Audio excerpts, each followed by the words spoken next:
Ako ang inyong Lolo Pael. At ako naman si Kabanong. At ito ang aming kwento.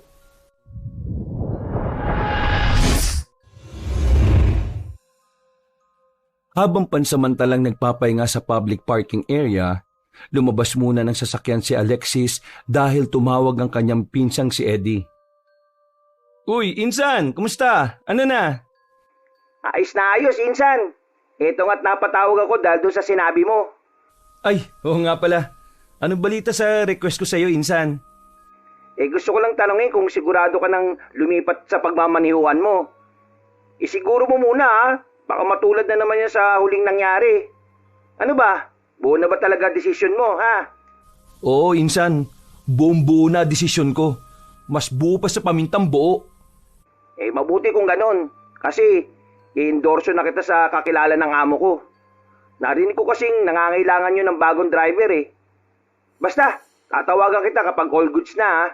Sige, Insan. Salamat talaga sa palaging pagtulong sa akin, ha? Naku, wag ka muna magpasalamat dahil hindi ko pa nga nakakausap si Mr. Agoncillo Ipagdasal mo na lang muna para hindi mapurnada. Oo, tama ka dyan, Insan. Pero salamat pa rin talaga sa effort mo. Hindi ako maglalakas loob na umalis dito sa pinagbaboundaryhan kong inchik kung hindi rin dahil sa'yo. Ayoko mamatay ng ganito, no? Kakaramputang sinasahod sa pagmamaneho. Tiwala lang, Insan. Makakaraos din. Oo, tama. Tiwala lang. O siya, pabalitaan na lang kita, ha? I-inform na lang kita about dun sa plano kapag kung ano na makapag-ready ka na rin. Babalik na ako sa trabaho. Ingat, Insan, ha?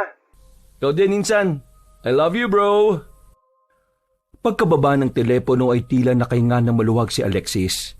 Kahit papano kasi ay meron na siyang aasahan na mapapasukan trabaho para makapag-resign na rin sa pagiging taxi driver ng driving company na pagmamay-ari ng isang incheck. Maya-maya pa, nang makontento na sa pahingang ninanais, ay nagpatuloy na siya sa pagtatrabaho. Lumipas sa mga oras at nakahanap na siya ng pasahero. Pagsapit ng gabi, pag-uwi ng bahay ay muli niyang nakausap ang pinsan at mabuti na lang din ay hindi pa siya natutulog nang tumawag ito. Insan, good news! Kasabi ko na at pinag-aanda ka na ngayon ni Mrs. Donato. Ha? Mrs. Donato? Babae? Oo, Insan. Ang sabi ng amo ko, yun daw ang pangalan na magiging amo mo, Mrs. Siri Donato. Ayos naman pala Ang siste, magpapasa ka daw muna ng mga requirements sa ahensya dyan lang sa bandang Maynila. Ibibigay ko sa iyo yung location mamaya at kung sino yung pagpapasahan mo. Ha? May interview pa? Para lang daw yun sa formalidad. Pati yung pagpapasa ng requirements. Pero kung tutusin daw tanggap ka na. Sumusunod lang sila sa proseso dahil gano'n ang legal na batas dito sa atin. Pero sigurado ka dyan Baka mamaya hindi ako makapasa sa interview. Alam mo namang mahina ako sa mga ganyan-ganyan Maniwala ka sa akin. Wala ka man tiwala sa pinsan mo. Tanggap ka niyan, promise. O sige. Bahala na, Insan. Basta ilalaban ko to Ay, siya nga pala. Yung tungkol pala sa sahod, napag-usapan nyo na ba? Yang sabi sa akin, doon na lang daw na pag-uusapan pero nasisiguro ni Mrs. Donato na hindi mo pagsisisihan yun, Insan. Walang-wala yung kinikita mo dyan sa pamamasada ng taxi ng inchik. Ganun ba? O sige. Bahala na. O sige na, ating gabi na rin Inaantok na ako. Ipapasok ko na sa iyo yung location ng agency Paspasan mo na para naman makapagsimula ka na ron. O sige, salamat uli. The best ka talaga, Insan. Pagkababa ng cellphone ay nagpasalamat kagad sa Panginoon si Alexis dahil sa magandang balitang hatid ng kanyang pinsan. Nakatulog siya na may ngiti sa labi at nagising din ng abot langit ang saya. Lumipas ang ilang araw, sinunod nga niya ang bili ni Eddie. At sa araw mismo kung saan ay naka-number coding ang kanyang sasakyan, ay saka siya nagbiyahe papuntang ahensya. Pagsakay ng bus ay pumesto siya sa magandang kalalagyan, kaya nakatulog siya kaagad at nanaginip ng patungkol pa rin sa pagmamaneho. Ma'am, 10 kayo? Pang-apat na ulit na tanong na ni Alexis sa magandang binibini na nakasakay sa minamaneho niyang taxi, pero pang-apat na ulit na rin yung hindi tumutugon. Dahil doon ay napatingin na siya sa rearview mirror at sunilyap-sulyapan ng misteryosang babae. Maganda ang dalaga, pero malamlam ang mga mata noon, nakita ang matinding kalungkutang pinagdaraanan. Maputla rin ang mga balat na halos pumantay na sa kulay ng suot niyang damit na may mantsa. Nang saglit niyang mahapyawa ng tingin ng braso noon, ay napansin niya ang tila iilang pasa roon. Hindi na tuloy siya nakatiis na magtanong kahit na naiilang. Ma'am, ayos lang po ba kayo? Pero katulad kanina, hindi pa rin sumagot ang binibini. Nakatitig lang yon sa malayo kaya napabuntong hininga na lang si Alexis. Ay, ma'am, ayos ka lang ba? Saan ba kita ibababa? Miss, magsalita ka naman para alam ko. Ha? Napamulagat si Alexis nang marinig ang nakaririnding boses ng konduktor. Nagpapaalala yon na sa susunod na bus stop na ang babaan. Pagsilip niya sa bintana, ay abot tanaw na niya ang gusali kung saan niya ipapasa ang mga requirements. Hindi na siya natulog pero napaismid na lang siya habang pasimpleng pinagmamasdan ng konduktor na napakatinis ng boses. Hindi ko tuloy natin yung babae sa panaginip ko. Ito kasing konduktor na to ingay eh. Maya-maya pa, nang makababa na ng bus ay napatingin si Alexis sa gusaling nasa harapan. Napabuntong hininga na naman siya dahil alam niyang panibagong pakikipagsapalaran na naman ito. Sabi naman ni Eddie, ipapasa ko lang daw yung mga requirements na to. Tapos, may kaunting mga tanong lang. Ay, sana naman Lord, palari na ako ngayon sa magiging amo ko. Bigay niyo na po sa akin to, kung ito na yung tamang trabaho para sa akin. Napa-sign of the cross pa siya, at pagkalaon ay nakasabay na rin siya sa mga tao na patawid sa pedestrian lane. Pumasok siya sa loob ng gusali na punong-puno ng kumpiyansa sa sarili. Ilang saglit pa, pagkatapos ng pakikipag-usap sa babaeng kumuha ng mga requirements, ay tuwang-tuwa si Alexis. Matapos masiguro na natanggap nga siya sa panibagong pinag-a-applyan bilang driver. Pagkalabas ng gusali, ay napasingap siya at masayang tumingin sa kalangitan habang nagpapasalamat sa Panginoon sa pamamagitan ng isip. Pagkatapos noon, ay masaya siyang sumakay ng bus para makauwi ng bahay. Habang umaandar ang sasakyan, ay nakatanaw siya sa labas at nagmumuni-muni. Tumatakbo na kagad sa isipan niya ang mga plano nila ng asawang si Geneva, na nasa probinsya at dumadaan sa proseso ng paggagamot na dialysis. Ito rin ang dahilan kaya nagsisikap siyang magkaroon ng trabaho na may mataas na sahod. Subalit, dahil sa high school graduate lang ang nakayanan niyang tapusin at pagmamaneho ang kanyang skills, kaya dito na lang siya nag-focus. Nagkataon lang na napunta siya sa kuripot na employer na habang tumatagal siya ay mas lalong tumataas ang boundary na dapat sana ay pababa. Kaunting tiis na lang, mahal kong Geneva. Madadala na rin kita dito sa Maynila at may papagamot. Matutupad na rin natin na matagal na nating inaasam na makapag-kidney transplant ka. Dala na matinding pagninilay-nilay ay hindi na namalayan ni Alexis na nakatulog pala siya ulit. At parang sa mga teleserye na nagpatuloy ang kanyang panaginip kanina. Katulad ng naiwang eksena, nagmamaneo siya sa kayang isang mahiwagang binibini. Kinausap niya yon habang nakatingin mula sa rearview mirror ng sasakyan. Ma'am, ayos lang ba kayo? Saan ko ba kayo ibababa?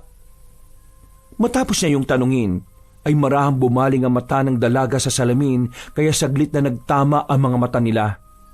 Doon ay naramdaman niya ang matinding kalungkutang bumabalot sa pagkatao ng kanyang pasahero. Parang nanuot ito sa kanyang kalooban kaya tila bumigat din ang kanyang pakiramdam. May problema ka ba? Sabihin mo lang kung saan kita ihatid hindi na kita sisingilin. Hindi pa man natatapos ni Alexis ang sinasabi ay unti-unti nang pumatak ang luha ng dalaga. Wala siyang narinig na ingay sa pag-iyak noon, subalit damang-dama naman niya ang matinding kapigatian sa puso ng kanyang pasahero. Kaya naman, saglit niyang inihinto ang sasakyan. Nang mapansin ito ng dalaga, ay otomatikong tumigil ang pag-iyak noon ng tahimik. Nagbago rin ang reaksyon ng mukha noon na mula sa kapigatian ay biglang napalitan ng takot. Ayos ka lang ba, miss? Andiyan na sila. Ha? Sino? Parating na sila. Mag-iingat ka. Magaling sila manlinlang. Paikot-ikutin kanila hanggang sa masilo ka. Teka. Ano mo sinasabi mo, ha? Mag-iingat ka sa mga luwad. Lalo na sa reyna nila. Ha? Anong luwad? Hindi na alam ni Alexis ang itatanong. Pati kasi siya ay parang nataranta na rin dahil sa reaksyon ng dalaga na biglang naging aligaga matapos niyang ihinto ang sasakyan. Nang hahawakan na niya yon para pakalmahin, ay bigla naman siyang nagising dahil sa tapik ng isang babaeng pasahero na makikiupo sa tabi niya. Sorry, nakatulog ako. Pagkalaon ay tumangutango lang ang ginang saka naupo na. Si Alexis naman ay bumaling na lang sa labas at tinanaw ang paligid para alamin kung nasaan na siya. Pagkatapos noon ay hindi na siya nakaidlip pa. Nawala na rin sa isip niya ang napanaginipan dahil naalala niyang muli ang magandang nangyari ng araw na yon. 3:00 ng hapon. Pag-uwi ng bahay ay tinawagan niya kaagad si Eddie dahil alam niyang hindi yun abala ng ganoong oras. Kaagad niyang sinabi ang magandang balita na ikinatuwa naman ng maangas niyang pinsan. Good news, insan! Natanggap na ang mga requirement ko. Ayun, aprobado na raw, sabi nung nakausap kong HR. Di ba? Sabi ko naman sa iyo eh. Maraming salamat talaga, pinsan ha. Sa wakas makakapag-ipon na ako ng pera para sa plano kong kidney transplant ni Mrs. Madadala ko na rin siya dito sa Maynila para makapagpagamot na maayos. Tama, insan. Kaunting tis-tis lang muna. Makakaraos din ang lahat. Balitaan kita kung kailan kanila papupuntahin doon ha. O baka tumawag na lang mismo sa iyo yun. Total, may number ka na naman nila na pinasa mo sa agency, di ba? Oo, insan. Tawag mo na muna yung asawa mo at ihatid mo yung magandang balita. Siguradong matutuwa ng gusto yun si Geneva. Oo, sige insan. Salamat ulit sa tulong mo ha. Kapag nakaluwag-luwag na babawi rin ako sa'yo. Pangako. Naku, saka na yan. Unahin mo muna yung asawa mo na matulungan. Basta ako, nakasuporta lang ako sa inyo. Matapos ang ilan pang pag-uusap ay nag-drop call na nga si Alexis at tinawagan naman ang asawa na nasa kabilang panig ng Pilipinas. Sinabi nga niya ang magandang balita kaya napaluhan na lang si Geneva. Dahil sa wakas ay nagkaroon na rin ng katugunan ng panalangin nila sa Panginoon para makapag-ipon ng sapat na pera. Pagsapit ng gabi ay nagluto ng masarap na ulam si Alexis para sa tagumpay ng araw na yon. Masaya siyang kumain ng hapunan kahit mag-isa lang sa inuupahang bahay. Ninamnam niya ang pagkain na may ngiting abot langit. Makalipas ang ilang minuto, eksakto 10:00 ng hating gabi, ay saglit pang nagmuni-muni ang ginoong tsuper dahil hindi pa kasi siya makatulog. At para dalawin ang antok, ay nagpunta muna siya sa sala para manood ng palabas. Naglipat-lipat siya hanggang sa mapunta sa isang channel na may kinalaman sa mga paranormal and supernatural activities. Ang mga totoong dokumentaryo ni na Miss Pam at Kabanong na isa sa mga paborito niyang panoorin.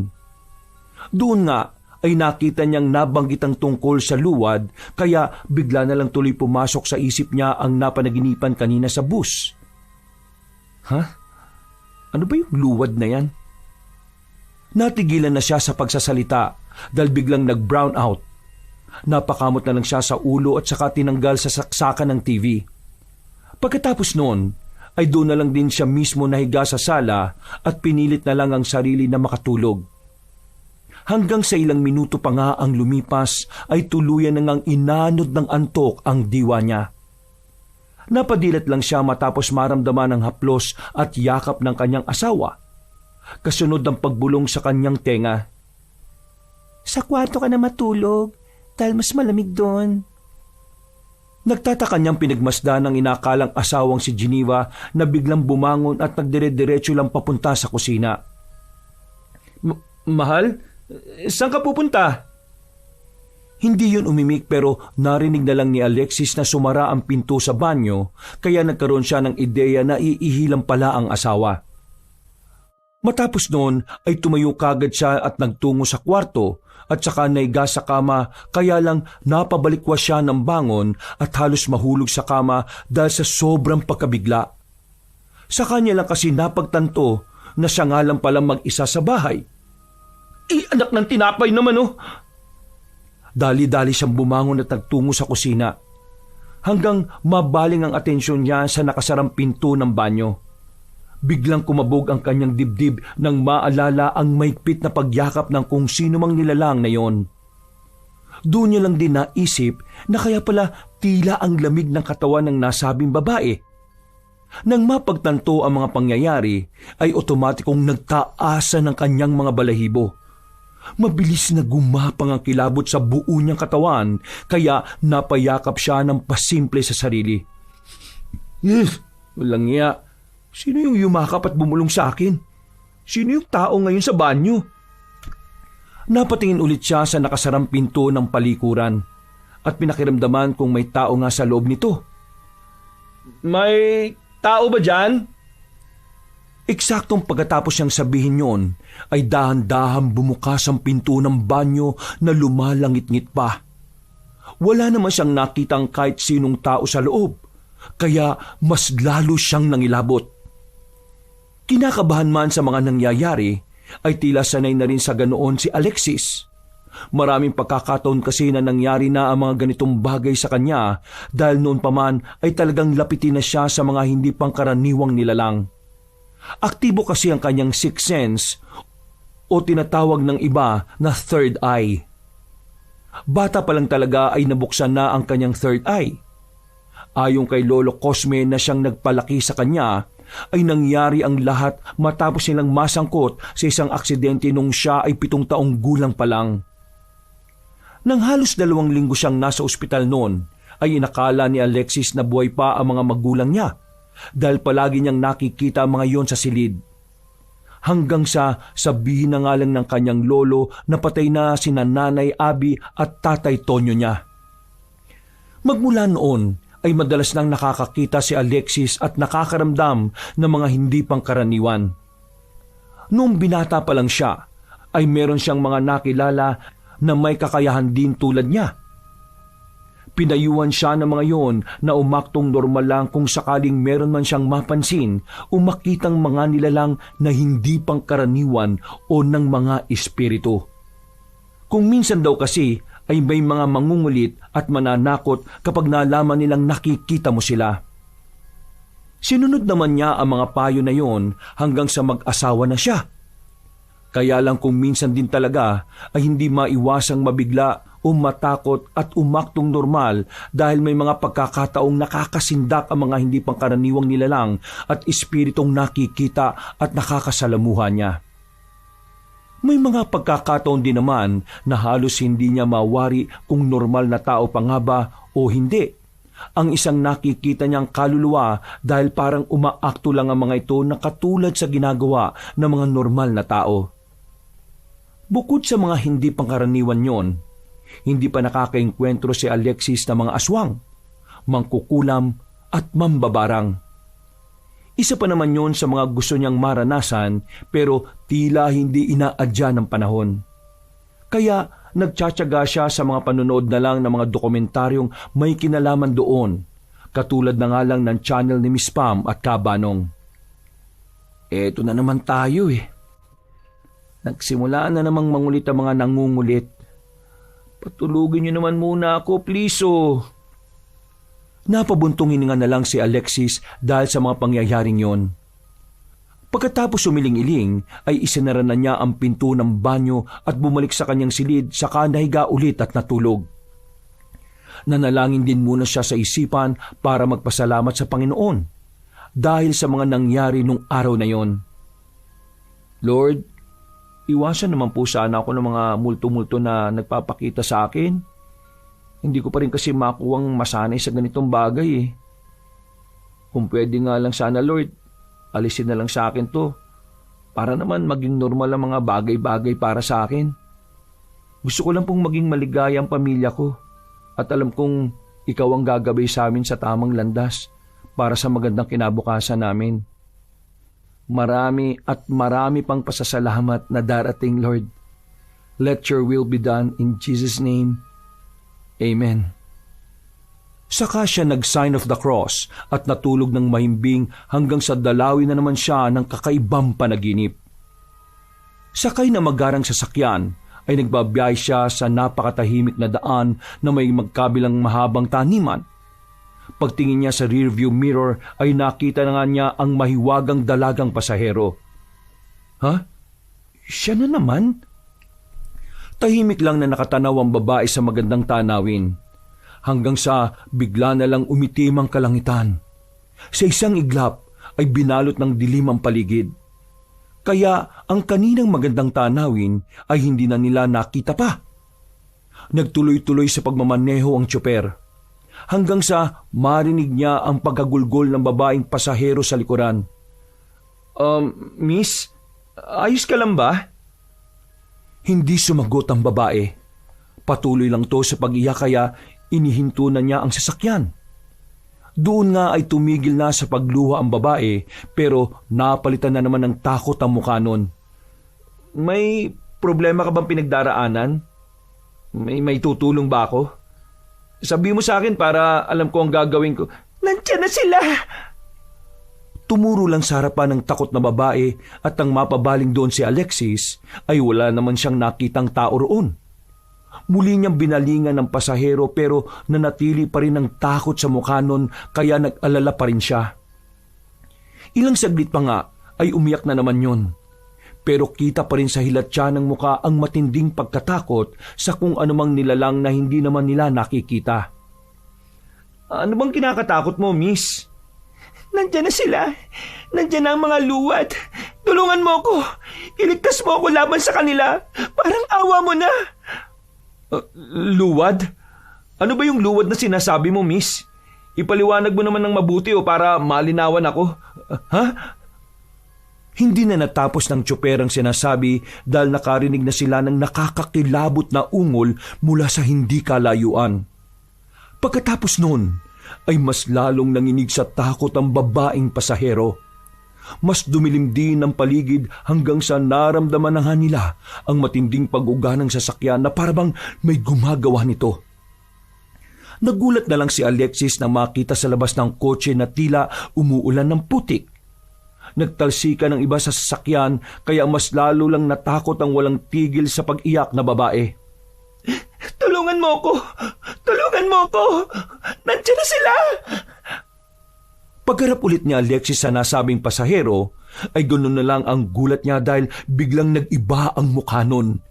Inaagnas ang itsura at gutay-gutay na ang katawan.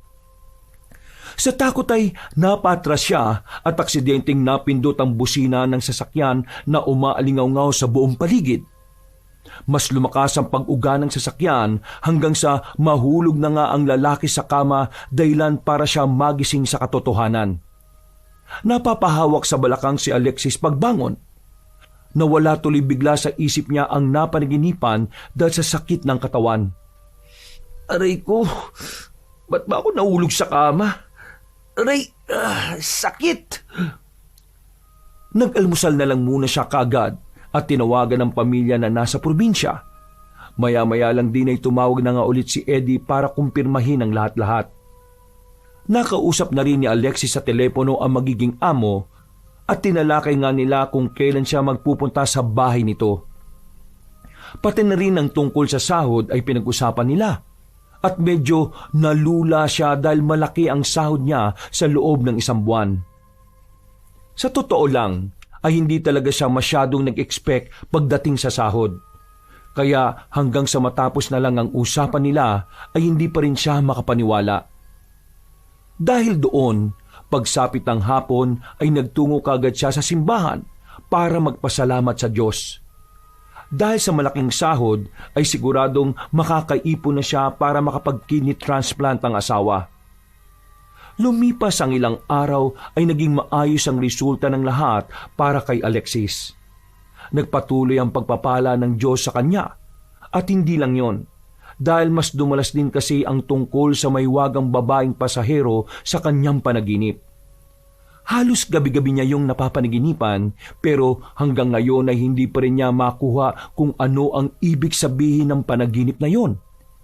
Kaya may mga pagkakataon talaga na napapatanong siya sa sarili kung ano ang ibig sabihin ng mga panaginip na yon. Ano nga kayang ibig sabihin nun? Inalala niyang bigla na nagsimula ang panaginip na yon nang maisipan niyang lumipat sa pinagtatrabahuan. Hanggang sa sumapit na nga ang araw ng pagpunta niya sa lugar ng kanyang magiging amo, si Mrs. Donato. Manghang-mangha siya nang makita ang napakagarang bahay ng ginang. Alam niyang mayaman ang bagong amo pero hindi niya sukat akalain na ganito yun kayaman. Sa palabas lang kasi siya nakakakita ng ganun kalawak na lupain na may nakatayong napakagarang bahay sa gitna. Hindi naman sinabi ng pinsan ko na donyang-donya naman pala yung pagtatrabahuan ko. Parang ang hirap mag-adjust nito ah. Pagpasok niya sa loob ng mansyon, ay sinalubong siya ni Ginoong Adonis, ang 50 anyos na mayordomo ng buong lupain. Nakasuot yun na parang pampormal, kaya yumukod siya sa pag-aakalang isa yun sa kanyang amo. Magandang umaga ho, sir. Adonis, tawagin mo na lang akong Ado o Kuya Ado. Hindi ako ang amo mo, kaya wag mo akong tatawagin na sir. Katulad mo lang din ako rito na trabahador. Ako ang mayordomo rito sa mansyon. Ang pinaka nangangasiwa sa iba't ibang bagay. Kaya kung meron kang kailangan na hindi mo alam, pwede mong sabihin sa akin. Nice to meet you, sir. Ang ibig kong sabihin, Kuya Ado. Ako nga pala si Alexis. Iwanan mo na lang muna ang mga gamit mo dyan at sumunod ka sa akin para ipakita ko sa iyo ang garahe kung saan nandun ang paboritong sasakyan ng amo nating si Senyora Siri. Okay ho. Sige po. Sumunod nga si Alexis sa seryosong Ginoo na pumalakpak lang ng 3 beses ay kasunod noon may mga kasambahay na lumabas. Nakita pa niya kung paano kunin ng 3 kasambahay ang mga gamit niya at dalhin sa kung saan. Nang makita naman siya ng mayordoma, ay sinabi lang noon na dadali na ng mga kasambahay ang mga gamit niya sa pagtutuluyan niyang ituturo din naman sa kanya mamaya. Ilang saglit pa, pagdating nila sa garahe, ay tumambad na nga sa paningin ni Alexis ang 3 uri ng magagandang sasakyan. Hindi nga niya kilala ang tatak na mga yon, pero nakasisiguro siyang mamahalin dahil sa dating at klase. Napawaw siya sa isip dahil sa wakas ay makakapagmaneho na rin siya ng dekalidad na sasakyan. Malayong malayo sa kakarag-karag na kotse. Ito ang palaging ginagamit ni Senyora. Paborito niya kasi ang itim pero hindi mo pa yan mamamaneho at hindi mo na siya sasakay rito sa'yo. Ho? Bakit o, Kuya Ado? Sa loob ng 2 linggo, ang mga ipagmamaneho mo muna ay ako at ilang manggagawa rito sa mansyon. Ako magsasabi kay Senyora kung pwede ka na niyang maging personal na driver.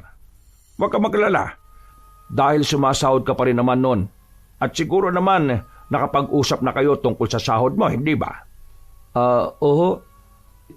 Kung yun ang desisyon nyo, wala naman hong problema. Gagalingan ko para karapat-dapat na personal driver ni Senyora Siri Donato.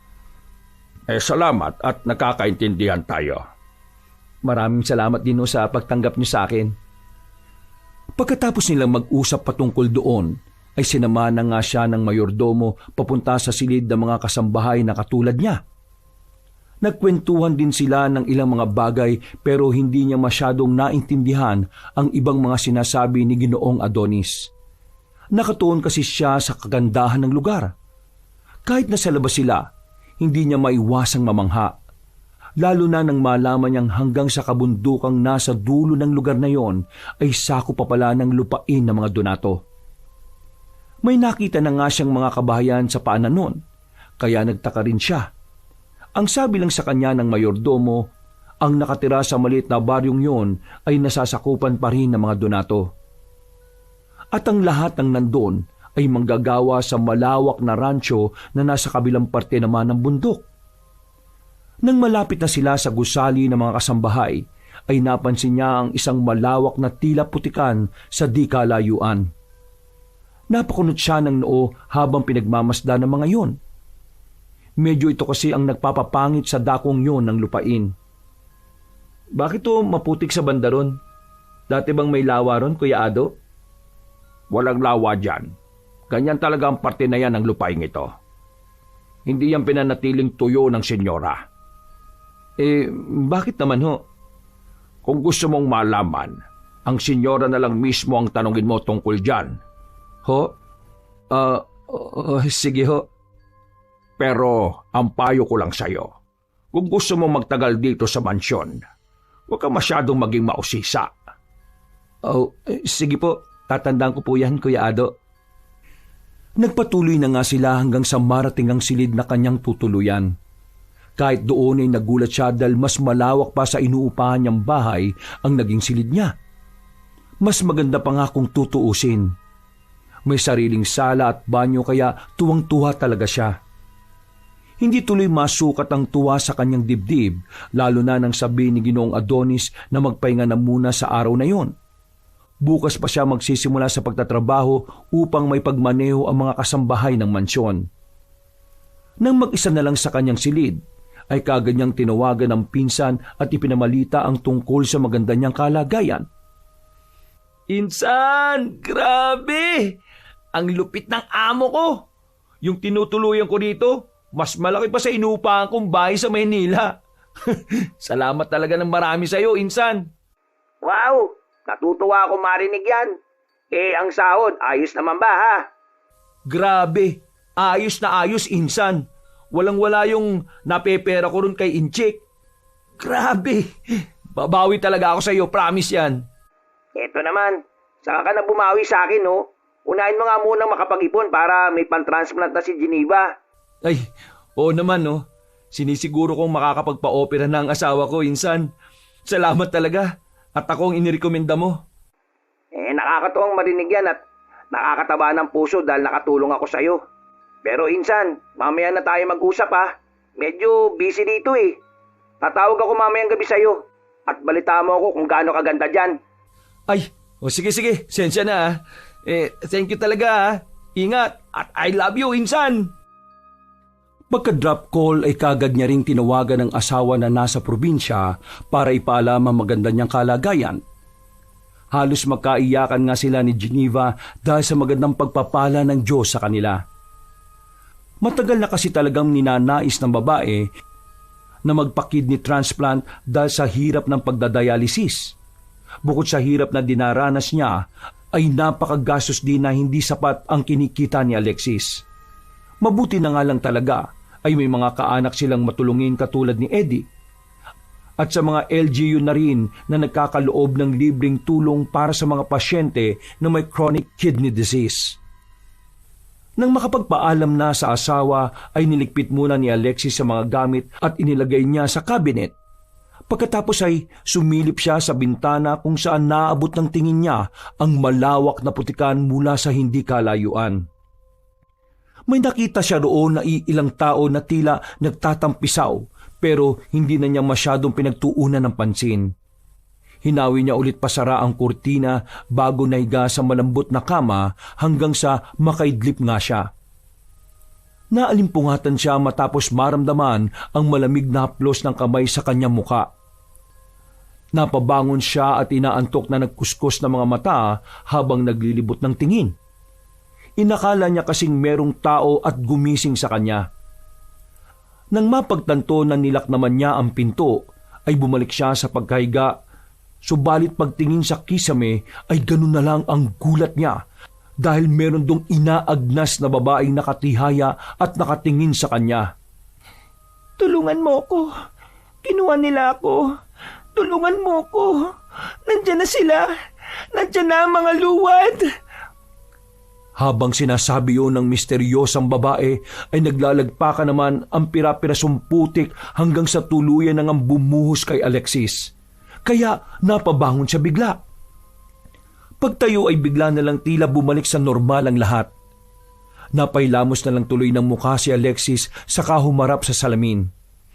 Ay, langya, hanggang dito ba naman? Sinusundan ako ng multong yun? Napabuntong hinga na lang siya at muling sumilip sa bintana. Katanghalian na ng tapat kaya wala na siyang makita sa malawak na lupain. At ilang saglit pa nga ay merong kumatok na kagad niyang pinagbuksan. Tumambad ang isang dalagang edad 24. Siya si Elena, ang isa rin sa mga bagong kasambahay sa mansyon. Nauna lang yon ng 1 buwan sa kanya. Sinabi nga ng dalaga na oras na ng pananghalian at ang ugali sa lugar na yon ay sabay-sabay din ng pagkain ng mga kasambahay.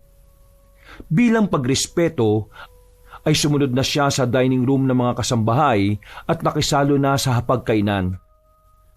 Doon niya nakita na iilan lang pala ang mga nagtatrabaho doon sa loob ng napakalaking mansyon. Napaisip tuloy si Alexis kung gaano nahihirapan ang mga yon, lalo na ang tagalinis dahil sobrang laki talaga ng lugar. Bago sila tuluyang lumantak sa pagkain, ay ipinakilala muna ni Ginoong Adonis sa mga kasamahan.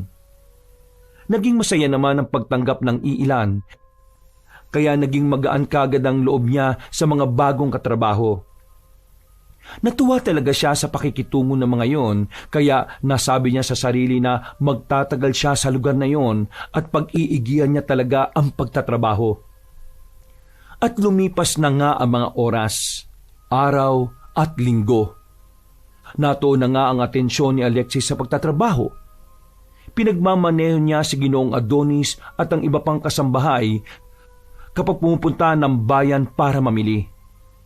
Nakilala na rin niya si Senyora Siri pero nakaramdam siya na matinding pagkailang dahil talagang napaka-elegante na matandang ginang.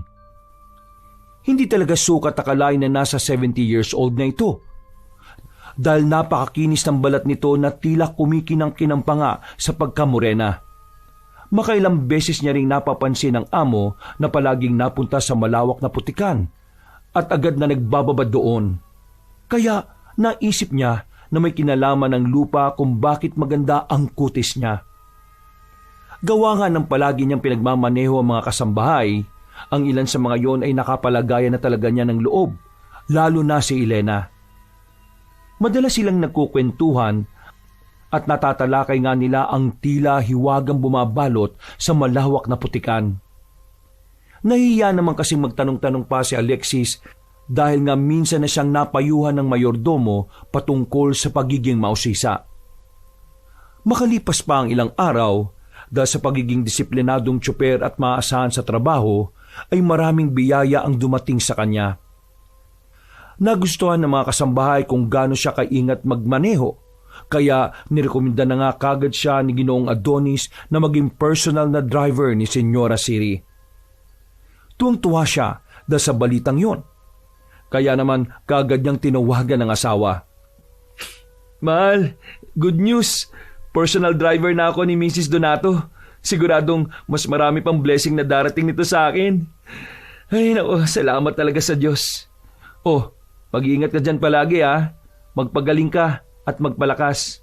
Ngayong katupusan ng buwan, makakapagpadala na ako sa iyo ng pera. Pagkatapos makausap si Geneva ay tinawagan niya rin si Eddie para sabihin ang magandang balita. At katulad ng kanyang asawa, hindi rin maipinta ang saya sa puso ng maangas niyang pinsan. Hindi talaga ako nagkamali nang ikaw ang inirekomenda ko. Nakakatuwa namang marinig yan. Dahil biruin mo yon, 2 linggo ka pa lang dyan eh. Nakuha mo na kagad ang tiwala ng mga tao sa paligid mo. Ang galing mo talaga, Insan. Salamat sa tiwala, Insan. Huwag ka lang sa akin magpasalamat ha. Magpasalamat ka rin sa kakayahan mo at siyempre sa Panginoon. Salamat talaga ng marami sa Diyos. Naway, tuloy-tuloy ka pang gabayan dyan ni Lord at mag-iingat ka palagi sa pagmamaneho ha. Baka mamaya kung sino-sino yung sinasakay mong mga babae, Insan.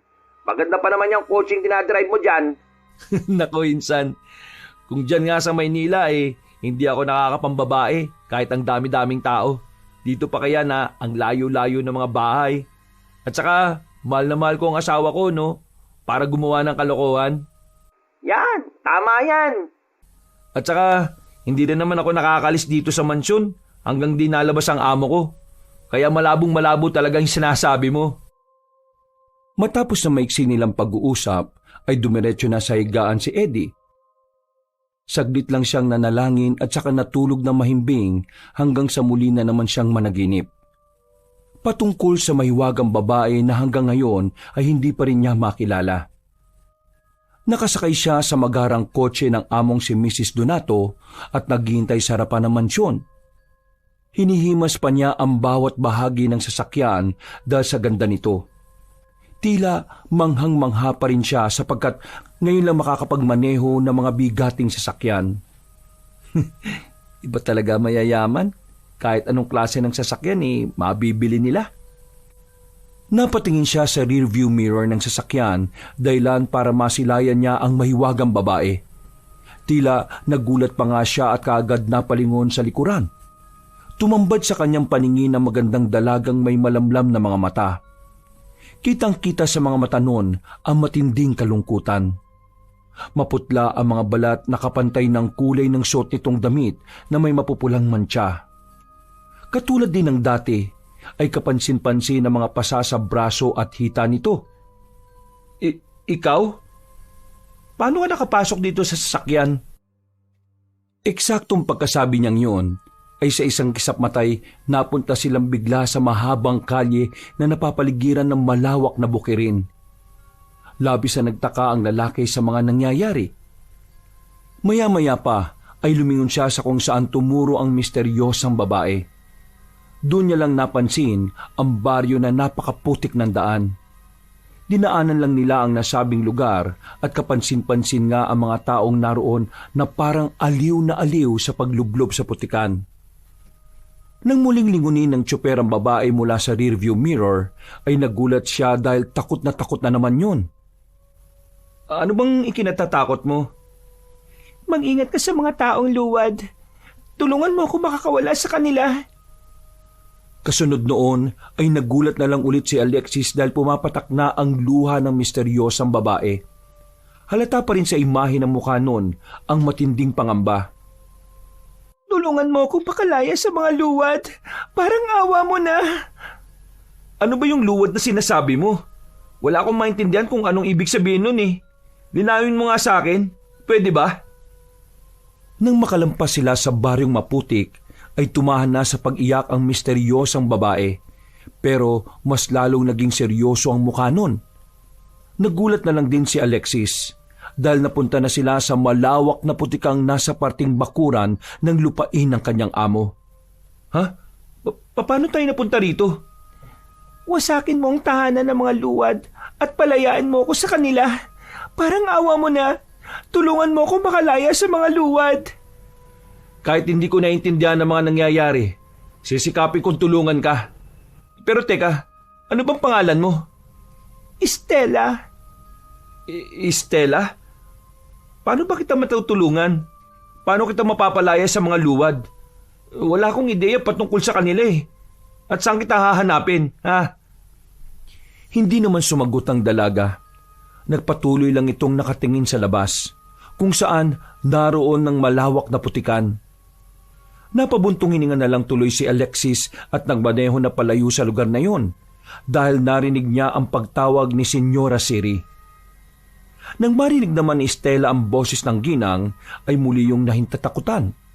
Napansin niyo ng tsuper kaya kagad niyang pinayuhan ng dalaga sa kung anumang kinatatakutan nito. Huwag ka mag-alala, Estela. Huwag ka matakot. Tutulungan kita sa abot na makakaya ko. Hahanapin kita. Pangako yan. Gusto ko na makauwi sa amin. Parang awa mo na. Ilayo mo na ako sa luwad. Isama mo akong lumayo sa baryo ng mga luwad. Ipangako mo sa akin, parang awa mo na. Mangako ka. Oo, pangako. Hindi kita iiwan kahit na anong mangyari. Nagulat na lang si Alexis dahil bigla na lang naglaho sa passenger seat ang nasabing dalaga. Kasunod noon ay bigla siyang nakarinig ng mabigat na tunog at ingay. Isang kalembang at 12 beses itong magkakasunod na tumunog. Dahil doon ay mas lalong dumilim ang paligid hanggang sa mas mabigat ang presensya ng kapaligiran. Ang daang tinatahak ni Alexis ay biglang tila naging kumunoy kaya siya napahinto. Ha? Anong nangyayari?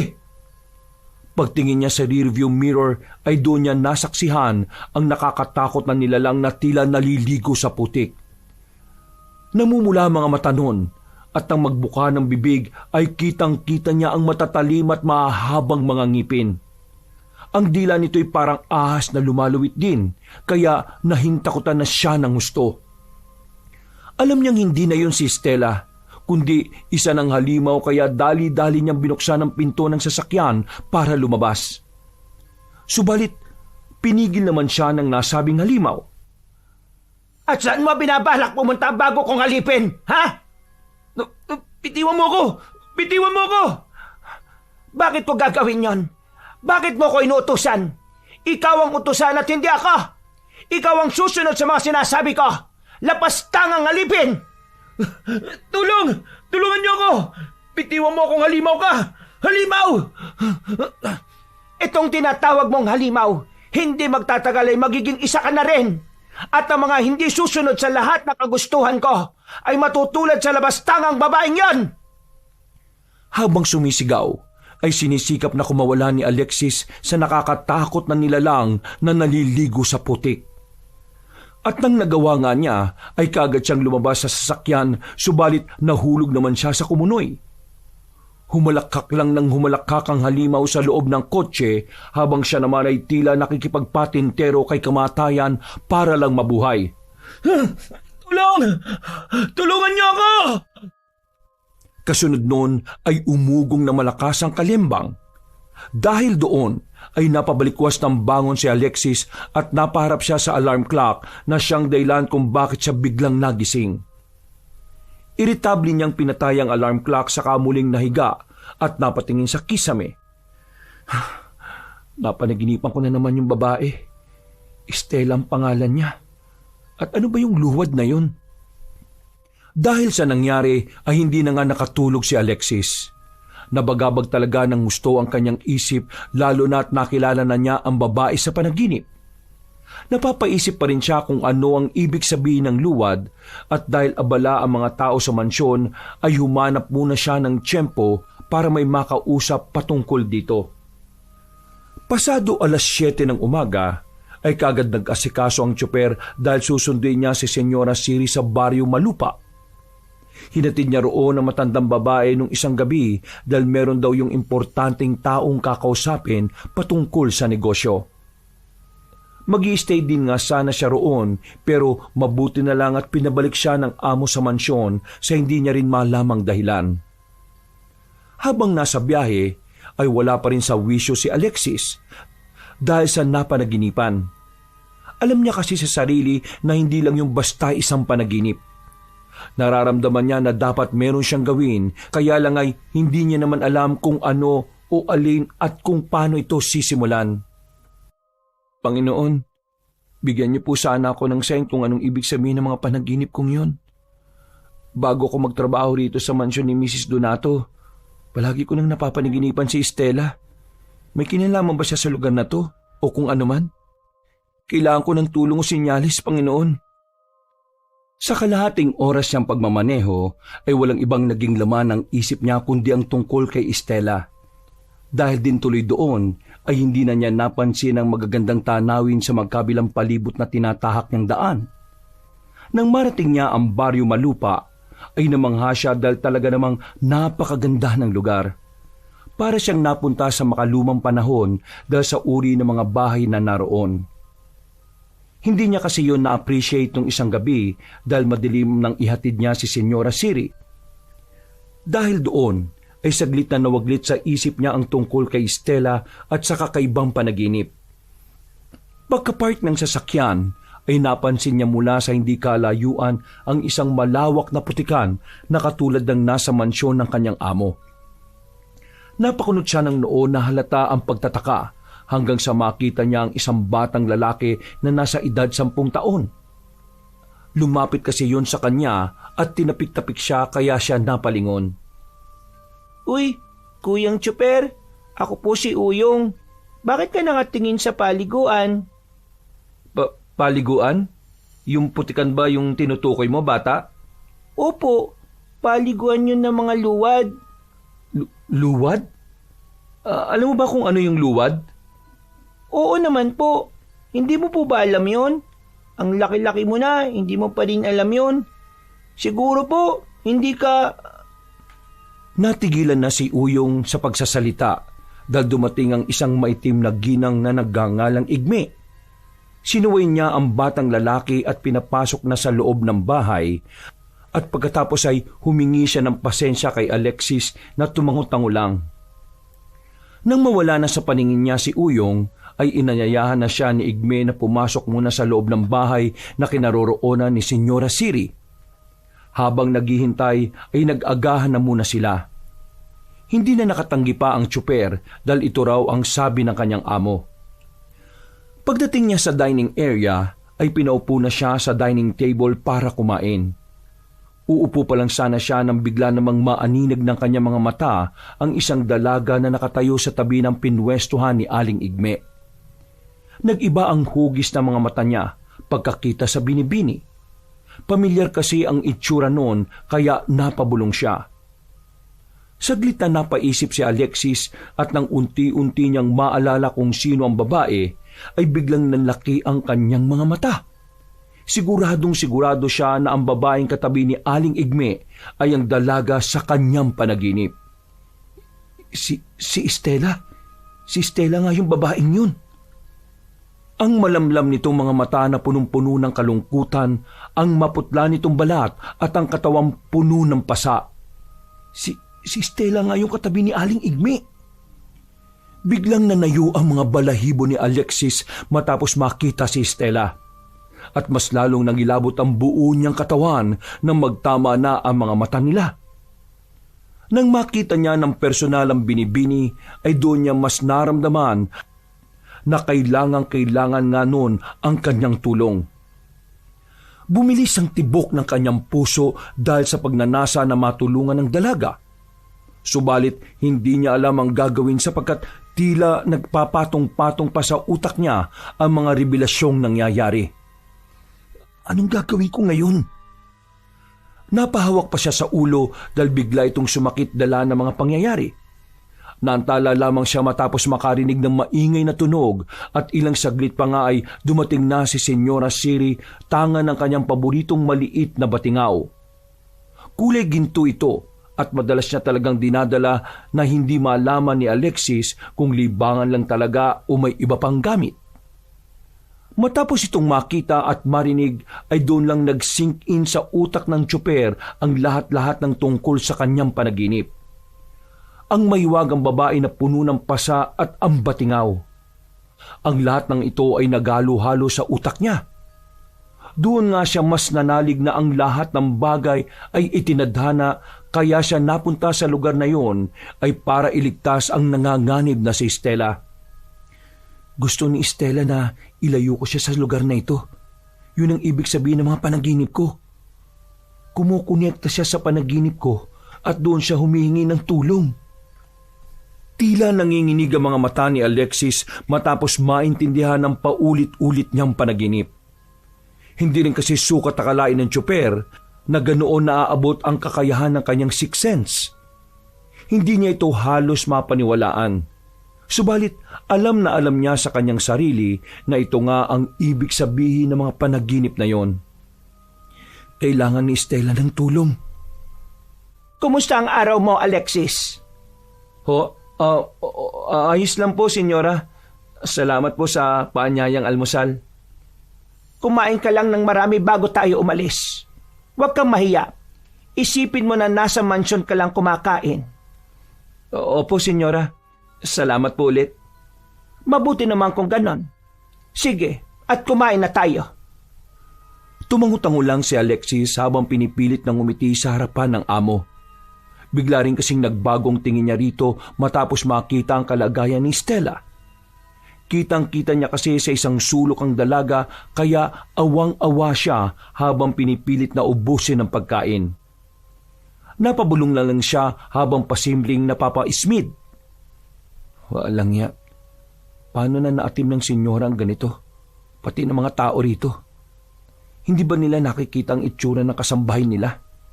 Hindi ko to akalain Akala ko pa naman, mabuting tao si Senyora Siri.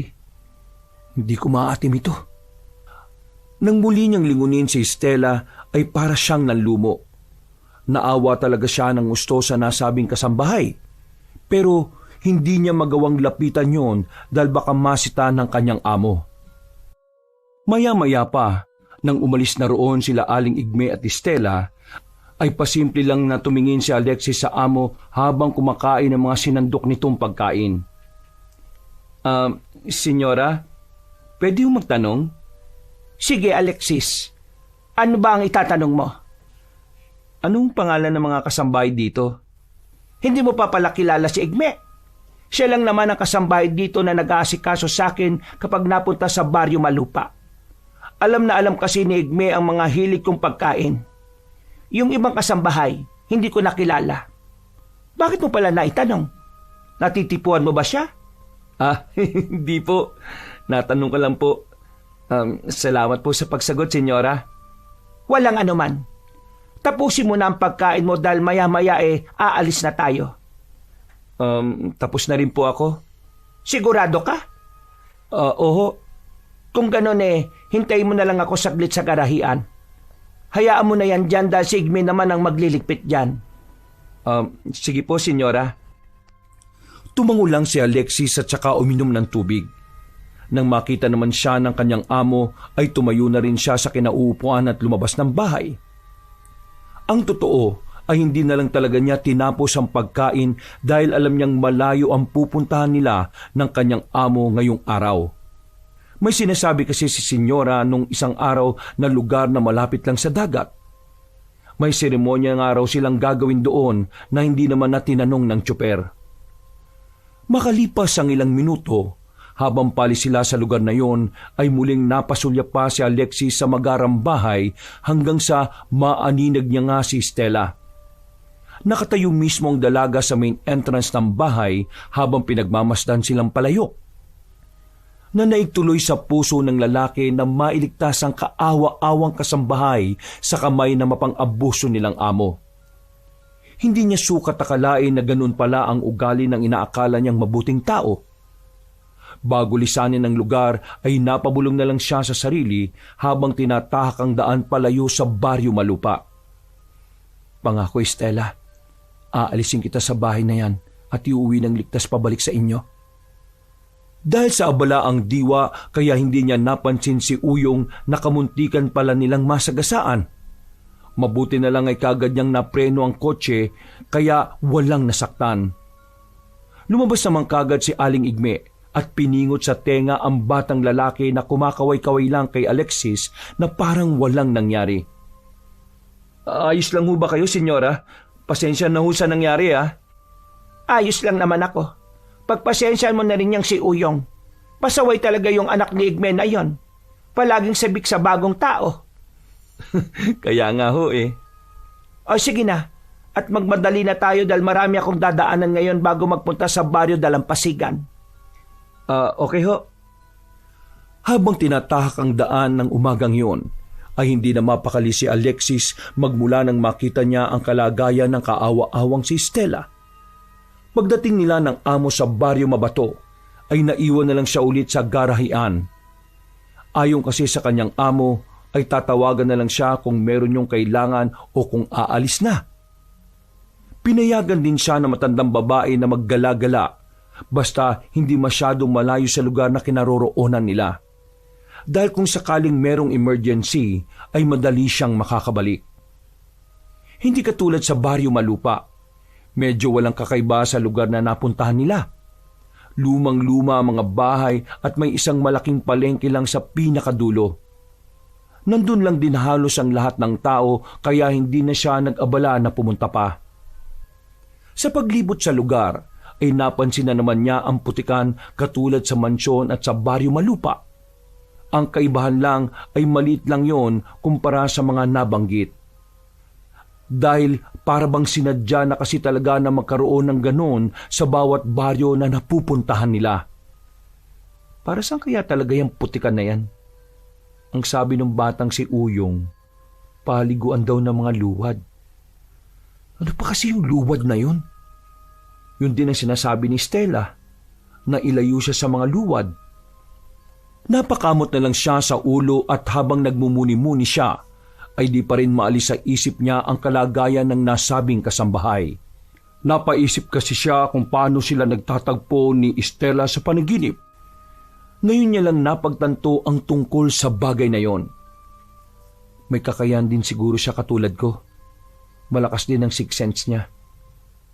Ay, ano na gagawin ko? Paano ko ba masisimulan ng pagliligtas kay Stella? Hindi naman ako basta-basta pwedeng pumunta sa Baryo Malupa ng walang dahilan. Napakamot na naman siya ng ulo habang nag-iisip. Kaya lang ay tila walang pumapasok na mainam na paraan sa kanyang utak. Hanggang ngayon kasi ay hindi niya pa rin mapaniwalaan ang mga nangyayari. Nang maubos na ang kanyang kinakain, ay naisip niyang tawagan ng pinsan para ikwento itong mga nararanasan niya ngayon. Hello, Insan. Oh, may problema ba dyan, ha? Saglit na nanahimik si Alexis at inisip na mabuti kung ikukwento niya nga ba ang lahat sa pinsan. Bigla kasing sumagi sa isipan niya ang nangyari nung minsan siyang nagkwento dito ng tungkol sa mga hindi pangkaraniwang bagay. Kabaliktaran niya kasi ang pinsan niya. Hindi naniniwala sa mga ganong bagay si Eddie. Kaya naman nag-aalangan din siya. Uy, Insan, ang tagal mo naman sumagot dyan. May problema ka ba? Pasensya na, Insan ha. Natutulig lang ako ngayon. Malalim kasi ang iniisip ko eh. Hindi ko alam kung sasabihin ko ba sa'yo o hindi. Tungkol ba saan? Tungkol ba kay Geneva o dyan sa pinagtatrabahuan mo? Taktika. Bigla tuloy ako nag-alala sa'yo ah. Meron bang nanggugulo sa'yo riyan? O kung ano? Hindi naman tungkol kay Geneva. Ayos na ayos ngayon ang asawa ko. At saka, wala naman ang gugulo rito. Meron nga lang problema. Pero, huwag ka mag-alala, Insan. Hindi naman to tungkol sa akin eh. Tungkol nga naman kanino? Tungkol to kay Mrs. Donato. Meron ako na-discover. Ha? Seryoso ba yan? Nako, mag-iingat kang gumawa ng kung ano-ano ha. Alalahanin mong malayo ka sa Maynila. Wala kang mahinga ng tulong dyan. Mabuti na nga lang eh. Malakas ang signal dito. Eto na, itutuloy ko yung kwento, Insan. Makinig ka mabuti ha. Galing ako kanina sa Baryo Malupa dahil sinundo ko si Mrs. Donato. Tapos, nakita ko yung kasambahay niya, si Stella. Oh, sino naman tong Stella na to? Muling natigilan sa pagsasalita si Alexis sapagkat iniisip niyang mabuti kung papaano sasabihin kay Eddie ang tungkol sa kababalaghan ng kanyang panaginip. Mahirap kasi talagang mapaniwala ang maangas niyang pinsan patungkol sa mga ganitong bagay. Uy, Alexis! Tulala ka na naman siguro dyan. Ano nga yung meron sa kasambahay na si Stella? Ito naman oh, pabitin-bitin ang kwento eh. Ha? Pasensya na ah. Nag-aalala kasi ako ron kay Stella eh. Namumutla kasi ang itsura niya. Tapos ano? Bilisan mo naman magkwento. Paputol-putol ka naman eh. Para ako nakikinig sa radyo na walang signal nito eh. Feeling ko, inaabuso siya ni Mrs. Donato. Kaya gusto ko siyang tulungan. Ang kaso naman eh, hindi ko alam kung paano siya maaalis dun sa pinagtatrabaho niya. Dun sa isa pang bahay ng amo ko. Medyo malayo kasi ang Baryo Malupa sa mansyon eh. Hindi ko naman basta-basta na lang ilalabas ang sasakyan ng walang paintulot. Gusto mo siyang tulungan, Insan? Pero, paano mo naman nasabi na inaabuso siya ng amo niya? Nakakita mo ba, ha? Halata naman sa itsura niyang puno ng pasa tapos namumutla at nangangalumata. Napakapayat pa niya. Hinayaan lang ng ganun ang itsura niya. Pang-aabuso yun, di ba? Nako, hindi uubra sa husgado yung ganyan, Insan. Dapat may sapat kang ebidensya. Alam mo naman ang batas. Baka mamaya sa pagtulong na gagawin mo, ikaw pa mapahamak eh. Hindi ko minamasama ang plano mo ha. Inaalala lang din kita. Alalahanin mo rin na may pamilya kang umaasa sa'yo. Isipin mong mabuti yung goal mo para sa pagpapakidney transplant ni Geneva. Hindi sa ayaw kong tulungan mo yung taong yun ha. Gusto ko lang na mas mag-focus ka sa pamilya mo. Binabagabag kasi ako ng konsensya ko eh. Yun lang. Kahit naman ako siguro nasa posisyon mo, may isip ko rin yan eh, at makukonsensya talaga ako. Pero, ang payo ko lang sa'yo, Insan ha, huwag kang magpapadalos-dalos. Salamat, Insan. Kahit papano lumuwag ang pakiramdam ko.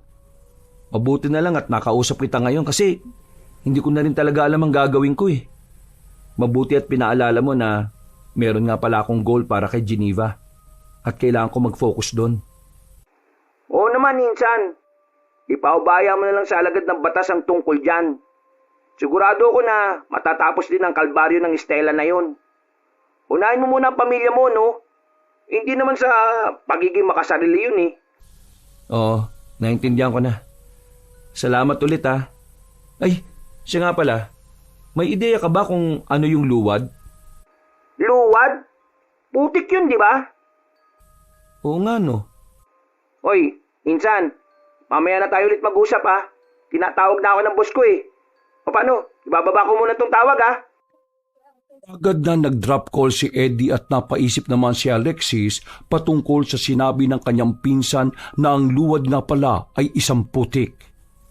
Napakamot na naman tuloy siya habang iniisip ang tungkol sa bagay na yon.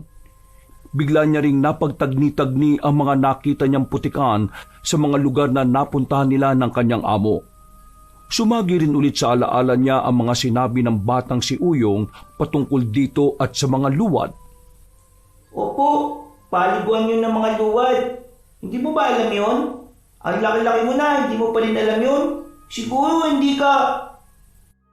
Ano ba'y tinutukoy ni Uyong na luwad? Tao ba o yung putikan?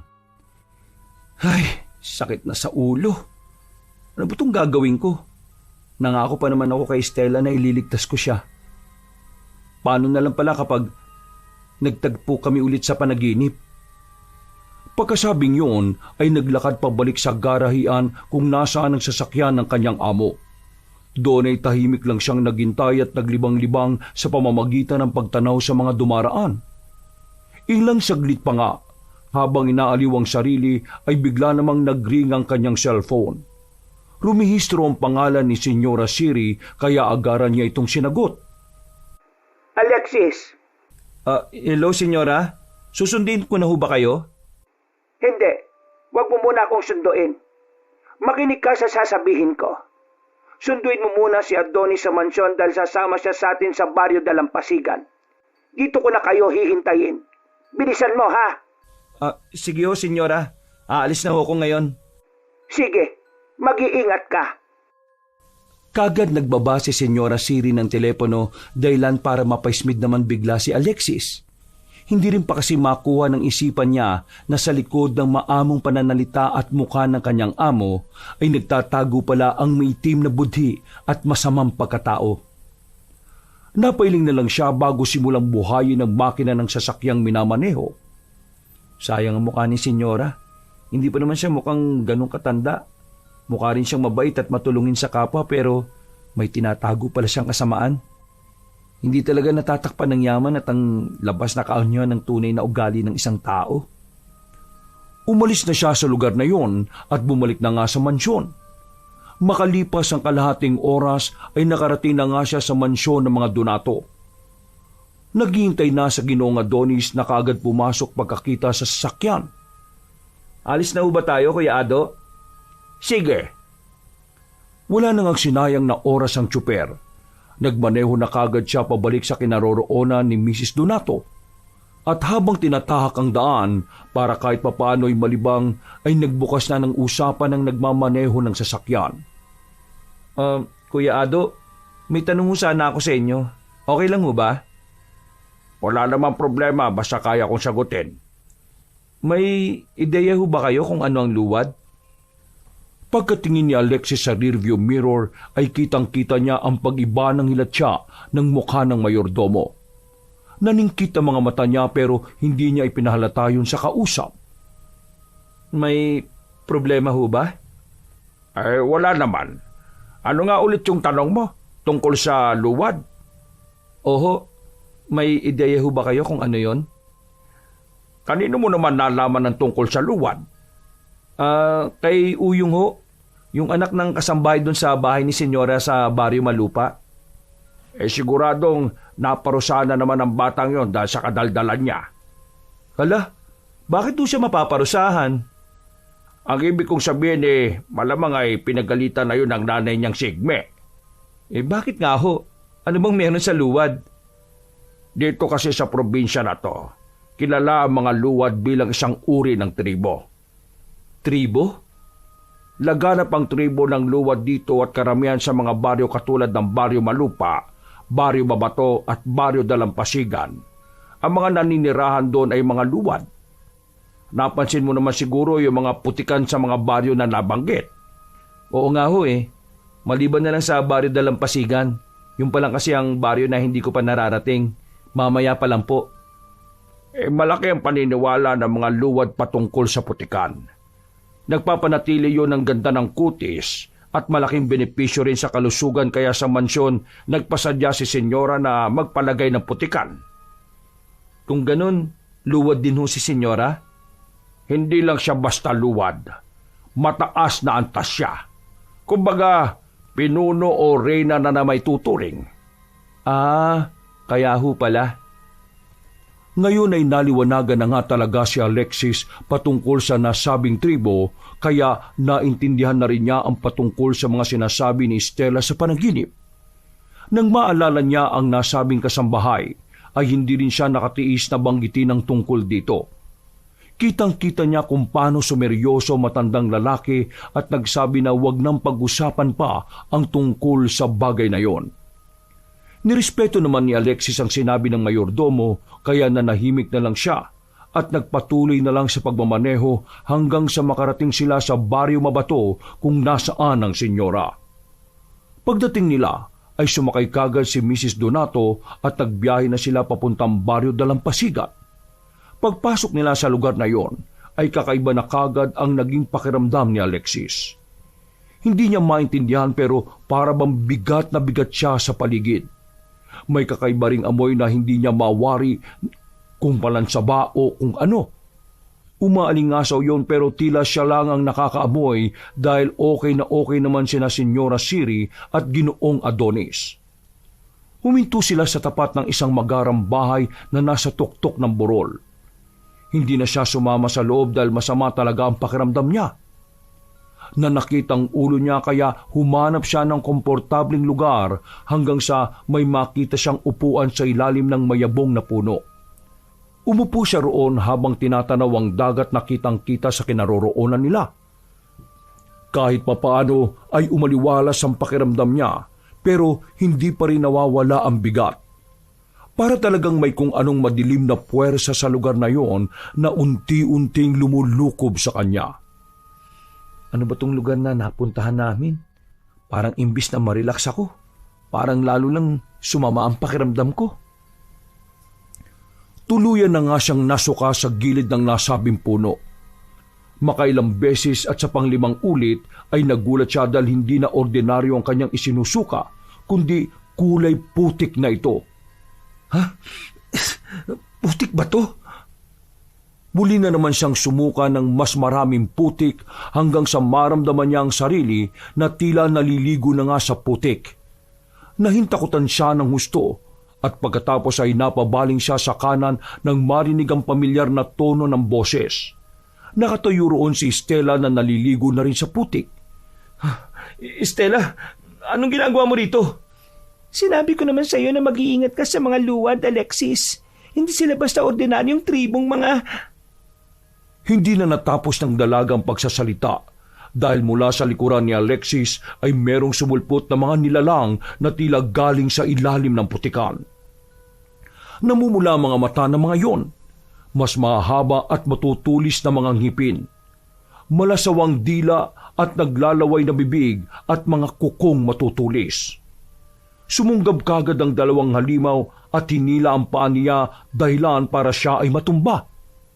Nang mapalingon siya sa kinaroroonan ni Stella ay wala na roon ang dalaga. Dahil doon ay itinuon na niya ang pansin sa mga maputik na halimaw na humihila sa kanya para mahulog sa burol. Sinipa-sipa niya mga yon hanggang sa makabitaw ang isa at nahulog. Subalit ang natitirang isa ay hindi nagpatalo. May pitong kumapit sa paanan niya at ibinao ng matatalim nitong mga kuko. Napahiyaw si Alexis pero pinilit niya pa rin na makakawala sa nasabing halimaw. Sa galit niya ay sinipa niya to sa ulo at pagkatapos ay tumakbo hanggang sa masalubong ang iba pang maputik na halimaw. Lubayan niyo ako! Hindi ako natatakot sa inyo! Tila bingi ang mga yon na lalo lang naglapitan hanggang sa magit-git na nga siya. Namalayan na lang niya ang sarili na tila nalulunod na sa kumunoy hanggang sa tuluyang mapasok ang kanyang bibig ng putik. Napabalikwas ng bangon si Alexis dahilan para mauntog siya sa harapan ng sasakyan. Napindot niya rin ng bahagya ang busina kaya umalingaw-ngaw yon sa buong paligid. Sa kanya lang napagtanto na madilim na ang paligid at nakatulog pala siya sa sasakyan dahil sa sama ng pakiramdam. Nawala na ang sakit ng ulo niya pero ang mabigat na pakiramdam sa paligid ay nanatili pa rin. Wala na muna sana siyang balak na lumabas ng sasakyan pero nakita niyang naglalakad si Ginoong Adonis palapit sa kanya. Binuksan niya kagad ang pinto at lumapit sa mayordomo. Pasensya na ho sa ingay. Nakatulog kasi ako at naalimpungatan kaya napindot ko yung busina. Hindi naman to tungkol doon. Pinatatawag ka na senyora dahil mag-aapunan na. Kung mapapansin mo, pasado 7:00 na ng gabi. Dito na rin tayo kasi magpapalipas ng gabi. Oo, sige ho. Maraming salamat po. Sumunod na nga kaagad ang lalaki sa loob ng bahay at dumiretso sila sa dining area para magapunan. Nang nandoon na, ay nagulat siya dahil parang nakita niya sa bandang kusina si Stella. Nang bagya siyang sumilip doon, ay nawala na ang nasabing dalaga. Bumalik na lang siya kaagad sa pagkainan para magapunan. Pagkatapos ay sinamahan siya ni Ginoong Adonis sa silid na tutulugan niya. Nagpahinga kagad siya kahit hindi komportable sa nasabing lugar. Ibang-iba talaga ang dating sa kanya ng baryo Dalampasigan.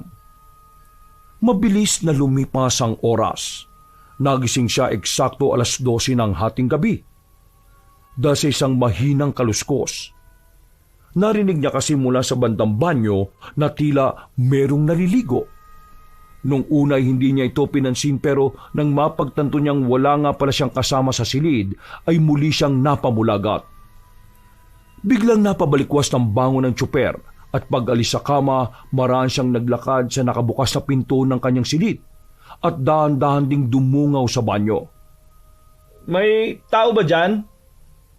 Nanatili siya sa kinatatayuan matapos maaninag ang isang anino mula sa banyo. Kinakabahan din siya dahil alam niya talaga sa sarili na para sa kanya lang inilaan ang silid na tinutulugan niya ngayon. Kuya Ado, ikaw ba yan? Nagtatapang-tapangan na siyang lumakad papunta sa mismong tapat ng banyo para mas makita kung sino nga ang naroon. Kung sino ka man, dahil hindi ka pa nagsasalita, papasukin na kita dyan. Pagpasok nga niya, ay naabutan niyang isang hindi makilalang nilalang na lumusot sa maliit na bintana ng nasabing banyo. Kasing laki at kasing katawan niyo ni Uyong pero hindi niya nakita ang mukha dahil masyado mabilis ang mga galaw noon. Nag-iwan pa nga ng mga putik sa buong banyo kaya hindi na kagad siya nakasilip sa nasabing bintana. Walang ya, sino kaya yun? Para mas makasiguro ay lumabas siya ng silid. Tumungo sa kung saan nagpunta ang nasabing manluloob. Subalit habang naglalakad sa pasilyo ay napansin niya na tila may mga matang nakatingin sa kanya mula sa kung saan. Hindi niya muna ito pinansin dahil ang focus niya ay nasa manluloob. Subalit nagulat na lang siya nang merong matapakang mamasamasang bagay. Dahil medyo madilim, Ginamit niya ang cellphone at itinutok sa ibaba, kaya nakita niya ang mga bakas ng paa na galing sa putikan. Sinundan niya to hanggang sa makarating sa likod ng bahay kung saan banda naroon ang bintana ng silid na kinaroroonan niya. Nagtaka siya dahil may kataasan yon, kaya imposibleng makatalo ng hindi nasusugatan ang sinumang manggagaling doon. Saan nagpunta yung hayop na pumasok sa tinutulugan ko? Iginala niya ang tingin at saka niya lang napagtanto na nakakatakot ang paligid. Kaya pasimple siyang napayakap sa sarili. Bigla na lang sumagi sa isipan niya ang napapanaginipang nilalang kanina na may kinalaman sa mga putik. Dahil doon ay nagmamadali na siyang pumasok sa loob ng bahay. Subalit napansin niya sa magkabilang gilid mula sa hindi kalayuan ang mga mapupulang mga mata kasabay ng nakakakilabot na ungol ng kung anong hayop. Nang itapat niya ang flashlight ng cellphone sa dakong yun, ay ganun na lang ang gulat niya sa mga nakita. Katulad ng mga yun ang nasa panaginip niya. Ang halimaw na tila naliligo sa putik. Namumula ang mga mata. May matutulis na mga kuko. Matatalim, saka mahaba ang mga ngipin at may malaahas na dila. Halimaw! Kasabay ng pagsigaw niyang yon ay dali-dali siyang tumakbo papasok sa loob ng bahay, subalit mas mabilis sa mga nasabing nakakatakot na nilalang. Matataas din yun kung tumalon na parang palaka kaya nagimbal siya lalo. Diyos ko po! Tulong! May halimaw! May halimaw! Nang malapit na siya sa pinto ng bahay ay muli siyang napasigaw ng saklolo. Tinawag niya rin ang pangalan ni Ginoong Adonis pero hindi pa natatapos ang kanyang sinasabi ay bigla na lang merong tila kung anong humatak sa kanyang paanan. Dahil doon ay nadapa siya at tumama ang ulo sa sahig na nagdulot ng kanyang pagkahilo. Dumausos din siya sa hagdanan kaya nagsunod-sunod ang kanyang pagkauntog. Huminto lang siya nang meron lamang humawak sa kanyang kamay na tila hinihila rin siya pabalik. Pagbaling ng tingin niya doon ay nakita niyang isang patpating halimaw na parang bata lang. Para yung nakikipagilahan sa umahatak naman sa halimaw sa kanyang paanan.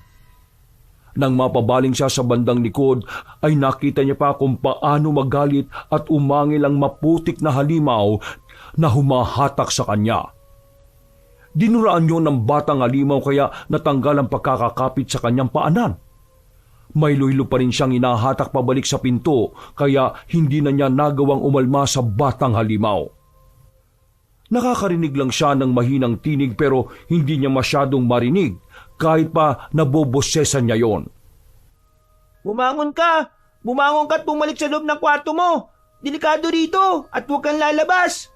Ha? Uyong, ikaw ba yan? Naloko na! Nakilala yata ako! Walang ya. Ikaw nga si Uyong. Halimaw ka! Hindi po ko halimaw. Makahalimaw ka naman. Aswang ako. Isang luwad na aswang. Nagkakakawag si Alexis hanggang sa makakawala siya sa paghatak ni Uyong sa kanya pabalik sa loob ng bahay. Maya-maya pa, nang tatayo na siya para magtungo sa kanyang silid, ay may mahabang dila mula sa likuran na biglang lumingkis sa kanya. Napadausos naman siya subalit kagad naman siyang iniligtas ni Uyong na kagad kinagat ang nasabing dila kaya yun naputol. Nagsisigaw ang halimaw na tumakbo palayo pero ang iba ay nanatili sa pagsalakay. Nang makita ni Alexis ang kabuuan ng mga nasabing maputik na mga halimaw ay sa kanya lang napagtanto na para palang mga palaka ang mga yon. Tulong! Bago pa niya matapos ang paghingi ng saklolo, ay tumilapon na siya sa hindi kalayuan matapos sunggaban ng isa pang luwad. Nagpagulong-gulong sila. Mabuti na lang ay palagi siyang sinasagip ni Uyong laban sa mga nagtatangka sa kanyang buhay. Hilong-hilo na siya sa mga nangyayari pero pinilit niya pa rin bumangon kahit naduguan na rin ang kanyang noo. Nangahakbang na ay nakaramdam siya ng sakit matapos may tukod ang kanang kamay. Nang maihawak niya naman ang kaliwang kamay sa noo, ay doon na nga niya napansing tila naliligo siya sa dugo dahil sa tagas nito sa kanyang ulo matapos kumiskis sa lupa. At hanggang sa tuluyan na nga siyang matumba. Nakadapang napalingon na lang siya kay Uyong na pilit na nagtatanggol pa rin laban sa malalaking luwad. Pasensya na po, kuya! Yun na lang ang huling natandaan ni Alexis bago siya makaramdam ng pagtama ng kung anong bagay sa kanyang batok at tuluyang mawalan ng malay tao. Nagising na lang siya dahil sa mahinang bulong ng kung sino man sa kaliwa niyang tenga. Pagmulat ay naggulat siya matapos maabutan ng sarili na nasa magarang sasakyan ni Senyora Siri. Mag-isa lang siya roon at nakahinto ang sasakyan sa gitna ng kalsadang napapaligiran ng mga taniman. Anong ginagawa ko dito? Lalabas na sana siya ng kotse nang mapalingon siya sa rearview mirror kung saan nakita niya sa likod si Stella. Stella? Pasensya na kung dinawit pa kita sa gulo na to. Nagkamali ako dahil hindi na ako makakalis sa baryo ng mga luwad. Anong ibig mong sabihin? Gagawin ko ng paraan para makawala ka sa pang-aalipusta nila sa'yo. Huli na ang lahat, Alexis. Anong ibig mong sabihin huli na ang lahat? Matagal na akong patay, Alexis. Nasa kailaliman na ng putikan ng katawan ko at hindi mo na yun makukuha pa. Ikinalulungkot ko mang sabihin pero wala nang saysay ang lahat. Humihingi rin ako ng paumanhin dahil nadamay ka pa sa gulo. Hindi totoo yan. Hindi ako nadamay sa gulong ito. Dinala ako rito para iligtas ka. Gagawa ko ng paraan. Kukunin ko ang katawan mo at iuwi sa inyo. Mas mabuting unahin mo ang sarili mo. Umalis ka na sa baryo ng mga luwad kung ayaw mong dumating ang panahon na maging kauri ka nila. Ang mga luwad ay isang uri ng aswang na naninirahan sa putik. Dito sila nakakakuha ng lakas para makapambiktima ng mga inosenteng tao. Kung gusto mo pa makauwi ng buhay, habang hindi pa nahuhuli ang lahat para sa iyo, umalis ka na rito at huwag ka nang babalik. Pero paano ang katawan mo? Ituro mo sa akin kung saan yun makikita. Gagawa ko ng paraan, Stella. Hindi na kailangan. Tanggap ko na ang kapalaran ko. Alam kong sinubukan mo na ang magagawa mo pero hindi ka mananalo. Lalo na't wala kang kakayahan na makipaglaban sa mga aswang na luwad. Hindi ka magwawagi kaya ang tanging paraan na lang talaga ay matakasan sila. Ang kailangan mo lang gawin ay lumabas ng probinsya at hindi ka na nila masusundan. Nakakulong lang ang mga luwad sa lugar na to at bilang bahagi ng sumpa ng pagiging aswang. Ang probinsya na to ang nagsisilbi nilang kulungan. Hindi ako aalis nang hindi ka nahahanap.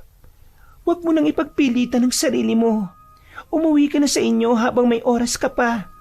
Habang hindi pa nila sinisimulan ang plano nila para maging katulad ka nila. Maniwala ka sa akin. Sa oras na maging isa ka ng luwad, hindi ka na makakalisba sa probinsyang ito.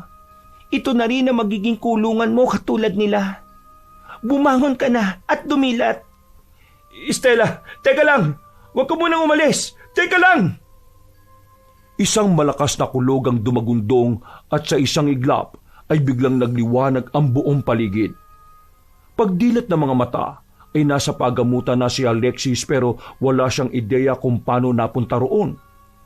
Hindi niya maalala ang mga nangyari kaya nagtataka siya ng husto kung paano napunta sa pagamutan. Nang makita niya si Elena na siyang nagbabantay sa kanya, ay bigla siyang bumangon na punong-puno pa rin ng kalituhan. Anong nangyari, Elena? Bakit ako nandito sa pagamutan? Aray! Napahawak siya sa bahagi ng noo na nasugatan. Pero nahirapan siya dahil ang kaliwang kamay niya ay sementado habang ang kanan naman ay meron dextrose. Ano ba talaga nangyari? Ha? Naaksidente ba kami? Pero imposibleng mangyari yon dahil ang huling natatandaan ko nagpunta kami sa baryo Dalampasigan. Pagkatapos nun, wala na ako maalala. Sumasakit ang ulo ko kakaisip. Huwag mo na munang pilitin ang sarili mo, Alexis.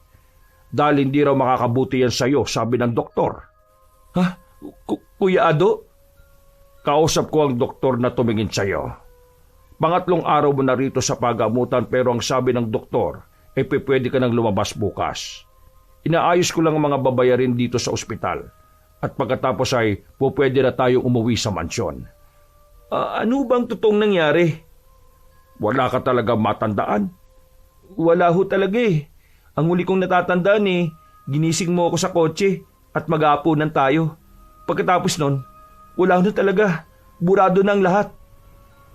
May nanloob sa bahay na tinutuluyan natin. Nang sabihin nyo ng mayordomo ay tila may kung anong alaala ang kumurot sa utak ni Alexis. Naalala niya na merong pumasok sa kwarto niya at lumusot sa maliit na bintana ng banyo. Pero malabo pa rin ang mga yon kaya bahagya siyang napahawak sa noo. Sumakit na naman kasi yon. Nagpatuloy naman sa pagsasalita sa Ginoong Adonis kaya pinakinggan na lang din niya ang mga yon at pinaniwalaan. Ayon na sa Ginoo, ay may nanloob sa tinutuluyan nilang bahay. At dahil niligtas niya si Senyora Siri, siya naman ang napahamak. Nahulog siya sa mataas na hagdan at nabagok ang noo. Napilayan din siya at nawalan ng malay kaya dinala sa ospital. Kahit anong pilit na isipin ni Alexis sa mga nangyari ay wala talaga siyang maalala. Magkagayon man ay natutuwa siya dahil mabuti ang lagay ng kanyang amo. Gumaan na ang pakiramdam niya kahit na papano. Ilang saglit pa, matapos siyang ma-check ulit ng doktor, ay binigay na nga ni Elena ang kanyang cellphone. Tinawagan niya kagad ang pinsan at ipinaalam ang nangyari. Sinabi niya rin na nasa mabuti siyang kalagayan kaya isikreto na lang muna sa asawa niyang si Geneva ang patungkol dito. Ayaw niya kasing mag-alala ang asawa dahil baka makalala pa yun sa kondisyon ni Geneva. Mabilis na lumipas ang oras. Nakiusap na lang din muna si Alexis kay Ginoong Adonis na pauwi na rin muna si Elena sa mansyon. Nahihiya kasi siya na mayroong nagbabantay sa kanyang ibang tao. Pumayag naman ang Ginoo kaya mag-isa siya rong naiwan. Pasado 9:00 ng gabi, pagkainom ng gamot ay natulog ng haring kagad ang Ginoong tsoper. Pero mga bandang 10:30 ng gabi ay naalimpungatan siya matapos makarinig ng kaluskos sa bandang bintana. Pagbaling ng atensyon sa dakong yon, ay nakita niya ang anino ng isang bata. Mas nagulat siya nang marinig ang boses noon habang mahinang kumakatok. Kuya Alexis! Kuya Alexis! Kung gising ka pa, buksan mo tong bintana. Ha? Uyong? Marahan siyang lumapit sa bintana at binuksan nga ang batang luwad na nasa anyo pa ng tao. Nagtaka nga siya kung paano nakakyat doon ang patpating bata. Nasa ika-4 kasi na palapag ang kinaroroonan niyang silid. Paano ka nakaakyat sa ganyang kataas? Teka, bakit puno ka ng sugat? May nanakit ba sa'yo? Wala na pong oras, Kuya Alexis. Saka na po ako magpapaliwanag. Kailangan mo na makaalis sa lugar na to. Ha? Anong ibig mong sabihin? Tama nga pong sinabi ni Ate Elena. Wala kayong maalala sa mga nangyari. Hindi nyo talaga maalala kung paano kayo sinalakay ng mga kauri namin. Ha? Kauri namin? Opo, mga kauri namin mga aswang na luwad. Hindi na hinintay ng batang patpatin ang kausap na magtanong. Dali-dali na siyang nagpalit ng anyo bilang aswang na luwad.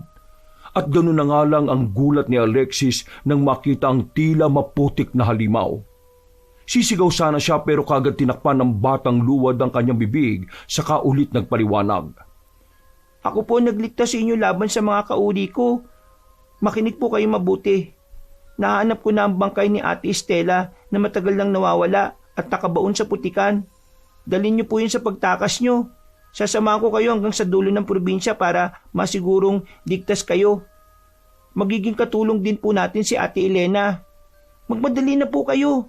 Dahil kapag natagalan pa kayo dito ng ilang pang-araw, magiging luwad na rin kayo katulad namin. Sigurado namang sasapitin mo rin ang sinapit ni Ate Estela. Nang marinig ng lalaking tsoper ang pangaling Estela, ay biglang nanakit ang kanyang ulo at doon na nga tila isa-isang nagsiksika ng mga alaala sa kanyang isipan. Simula sa simula hanggang sa kasalukuyan niya sa lugar na yon. Napaupo siya na tila gulat na gulat at hindi pa rin mapaniwalaan ang mga nangyayari. Pagkatapos ay hinarap na niya ang batang lalaki na nasa anyong tao na ulit.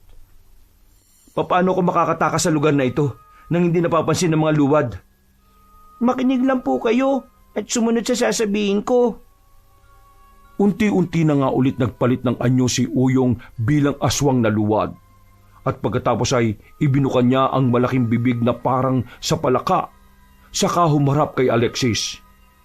Pumasok po kayo sa bibig ko. Ha? Hindi mo naman siguro ko kakainin, di ba? Huwag po kayo mag-alala dahil hindi ako kumakain ng tao. Magtiwala po kayo sa akin.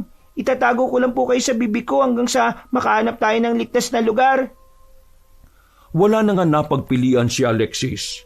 Kahit natatakot ay sinunod na niya ang sinabi ng batang luwad. Pagpasok niya sa bibig ay kaagad yung nagsara.